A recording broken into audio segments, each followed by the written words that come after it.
Calcutta high court ने कुछ दिन पहले मौखिक रूप से पश्चिम बंगाल सरकार से 2 शेरों के नए नाम देने के लिए कहा, जो वर्तमान में उत्तरी बंगाल के एक सफारी पार्क में है। हाईकोर्ट ने राज्य के वकील को सलाह दी कि वे अपने विवेक से पूछें और विवाद से बचें। विश्व हिंदू परिषद ने अकबर नामक शेर और सीता नामक शेरनी के नामों को लेकर अदालत का दरवाजा खटखटाया था, जिसे ईशनिंदा सभी हिंदुओं की धार्मिक मान्यताओं पर सीधा हमला बताया गया था। जस्टिस सौगत भट्टाचार्य ने कहा कि जानवरों को अविवादास्पद नाम दिए जाने चाहिए और किसी भी जानवर का नाम उन लोगों के नाम पर नहीं रखा जाना चाहिए जिनका नागरिक सम्मान करते हों। बेंच ने यह भी सुझाव दिया कि पश्चिम बंगाल चिड़ियाघर प्राधिकरण उन्हें नया नाम देकर एक समझदारीपूर्ण फैसला ले।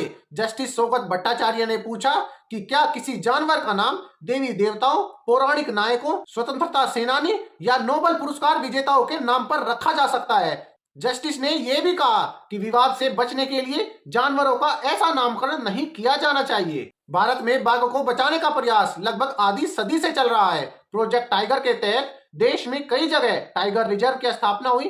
तब से अब तक देश भर में करीब 50 खास क्षेत्र टाइगर रिजर्व की हैसियत से संरक्षित किए गए हैं। यहाँ आप यात्रा कर सकते हैं, इन बाघों को जरूर देख सकते हैं। इनकी खास तौर से ट्रेनिंग होती है और निगरानी करते हुए उनकी देखभाल भी होती है। यहाँ तक सभी रिजर्व फॉरेस्ट में बाघों के इंसान की तरह नाम भी होते हैं। इनके नाम कैसे रखे जाते हैं, इसकी कहानी भी दिलचस्प है। अगर आप किसी टाइगर रिजर्व या किसी नेशनल पार्क में सफारी के लिए जाएंगे तो वहां आपको यह सुनने को मिलेगा कि माया को जरूर देखिएगा या माता राम का जवाब नहीं। आपको इस तरह की बातचीत सुनने को मिल सकती है। इस बातचीत में जो नाम है वह किसी बाघ या बाघिन के होते हैं। मजेदार बात यह है कि इस तरह के नाम सामान्य तौर पर भी इस्तेमाल होते हैं। यहाँ गाइड, फॉरेस्ट ऑफिसर, आसपास के गांव वाले, यहाँ तक कि सफारी में आए लोग भी अपनी बातचीत में बाघ और बाघिन को उनके नाम से पुकारते हैं। भारत में बाघों का केवल कोई T1, T2 जैसा कोड नहीं होता। उनके वैसे ही नाम होते हैं जैसे हम अपने पालतू जानवरों के रखते हैं। लेकिन इनके नाम कैसे रखे जाते हैं यह जानना भी जरूरी है कि कई बार तो इनके शरीर के निशान के आधार पर ही नाम होते हैं, जिसके जरिए वन विभाग के कर्मचारी इन्हें पहचानते हैं। तो कई बाघों ने अपने किसी विशेष गुण या उपलब्धि की वजह से खास नाम अर्जित किया होता है। कुछ नाम जहां सामान्य इंसान की तरह होते हैं तो कुछ नाम अजीब से भी लगते हैं। भारत में बाघों के नाम रखने की परंपरा की शुरुआत का श्रेय राजस्थान के रणथंभौर नेशनल पार्क की बाघिन मछली को जाता है। मजेदार बात यह है कि इसका नाम मछली की वजह से नहीं बल्कि मगरमच्छ को मारने की वजह से पड़ा था। और तो और इसकी मां के गाल पर मछली के निशान थे और उनका नाम भी मछली था। जब एक टीम मां मछली की डॉक्यूमेंट्री बनाने रणथंभौर पहुंची तब तक मां मर चुकी थी और बेटी को मछली नाम मिल गया था। मछली की साल 2018 में मौत हो गई थी, लेकिन उसकी जगह अब उसकी पोती एरोहेड उर्फ जूनियर मछली ने ले ली। इस बाघिन के माथे पर तीर जैसा निशान दिखाई देता है, जिसकी वजह से इसे यह नाम मिला।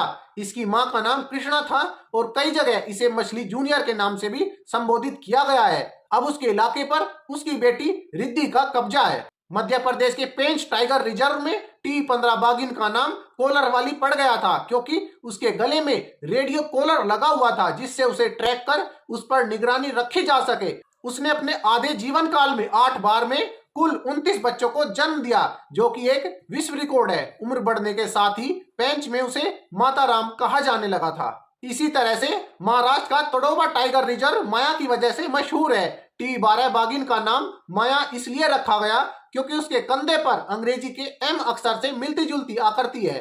माया पर्यटकों में खासी लोकप्रिय है। हर पर्यटक माया को जरूर देखना चाहता है। इसी तरह से मटकासुर बाघ के बारे में इलाके के आदिवासियों ने अफवाह फैलाई थी कि वह मटके में रखी शराब पीने आता है। इसी वजह से बाघ का नाम ही मटकासुर पड़ गया। इसी तरह कान्हा का मुन्ना दूसरे बाघ से लड़ते हुए अपना पैर घायल कर बैठा और जीवन भर के लिए लंगड़ा कर चलता रहा, जिसके कारण उसका नाम प्यार से मुन्ना रख दिया गया। इस तरह हर बाघ के नाम की कोई ना कोई कहानी जरूर है। अब आप सभी इसके बारे में क्या विचार रखते हैं तो कमेंट सेक्शन में जरूर बताइएगा। वीडियो को लाइक कीजिए और चैनल को सब्सक्राइब जरूर कीजिए।